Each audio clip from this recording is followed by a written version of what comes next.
নমস্কাৰ, কি খবৰ আপোনালোকৰ? গৃহিণী ক্ৰিয়েশ্যনৰ পাকঘৰলৈ আপোনালোকক সকলোকে স্বাগতম জনাইছোঁ। আজি মই আপোনালোকলৈ এটা টেঙা ৰেচিপি লৈ আহিছোঁ। আজি মই বনাবলৈ ওলোৱা ৰেচিপিটো হৈছে বিলাহী টেঙাৰ সৈতে মাছৰ জোল। আজি মই এই ৰেচিপিটো অলপ বেলেগ ধৰণে বনাব ওলাইছোঁ। আহক তেতিয়াহ'লে ভিডিঅ'টো আৰম্ভ কৰোঁ। ৰেচিপিটোৰ বাবে মই ডাঙৰ চাইজৰ মাছ 2 পিচ লৈছোঁ। আজি ঘৰত খাব বুলি মই তেনেকৈ ছোৱালীজনী আৰু মই অকলে আছোঁ। সেইবাবে মই 2 পিচ মাছ হালধি, ৰেড চিলি পাউডাৰ, নিমখ আৰু নেমু ৰসেৰে মেৰিনেট কৰি মই আধা ঘণ্টাৰ পিছত থৈ দিছোঁ। দুটা ডাঙৰ চাইজৰ বিলাহী সৰু সৰুকৈ কাটি লৈছোঁ।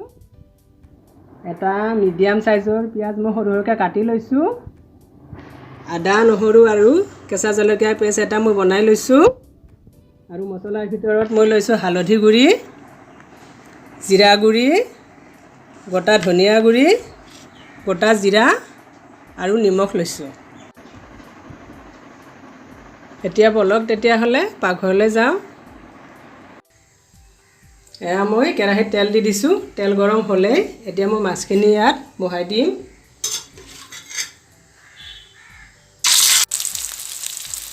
এয়া মাছটো মই ভাজি ল'লোঁ। মই মাছ 2 টুকুৰা দুইফালে 2 মিনিট ভাজি লৈছোঁ। এতিয়া কাৰীখন বনাই ল'বলৈ মই গোটা জিৰা 1 চামুচ দি দিছোঁ।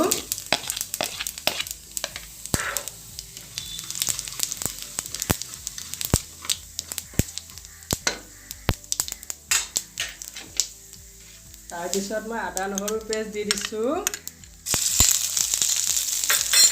এইখিনি অকণমান ভাজি ল'ম।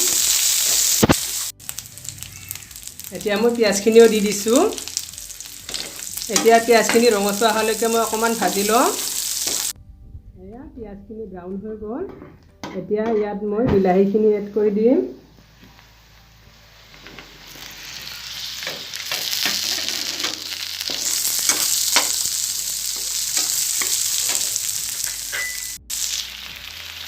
নিমখ আপুনি সোৱাদ অনুসৰি দিব। মই 2 পিচ মাছ 2টা বিলাহী, গতিকে 1 টিস্পুন দিছোঁ নিমখ। হালধি গুড়ি দিছোঁ 1 টিস্পুন।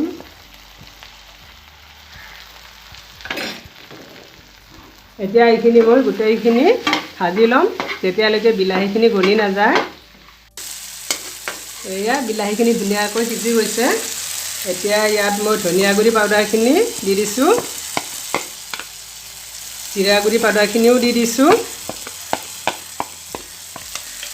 দি আকৌ লৰাই দিছোঁ। এয়া গোটেইখিনি মছলা মিলি গ'ল। বৰ ধুনীয়া এটা ৰং উঠিছে। এতিয়া ইয়াত মই অকণমান পানী দিম, কাৰণ মাছৰ জোল অকণমান পনীয়া হ'লে ভাল লাগে। পানী দি মই মাছ 2 পিচ ইয়াতে দি দিম আৰু অকণমান উতলিব দিম। এয়া আঞ্জাখিনি হৈ গ'ল। এতিয়া কেৰাহীখন নমাই দিম আৰু। ইমান ধুনীয়া এটা গোন্ধ ওলাইছে, ৰংটোও ইমান ধুনীয়া হৈছে। এয়া আমাৰ বিলাহী টেঙা মাছৰ জোল ৰেডি হৈ গ'ল। আপোনালোকেও এনেদৰে বনাই চাবচোন। খাই কেনেকুৱা লাগিল কমেণ্ট কৰি জনাব। মোৰ ভিডিঅ'টো চোৱাৰ বাবে ধন্যবাদ। যদিহে ভাল লাগিল ভিডিঅ'টো লাইক আৰু শ্বেয়াৰ কৰিব। আৰু মই এনেকুৱা ধৰণৰ ৰেচিপিলৈ আকৌ আহিম, গতিকে চেনেলটো ছাবস্ক্ৰাইব কৰিব আৰু চাবলৈ নাপাহৰিব।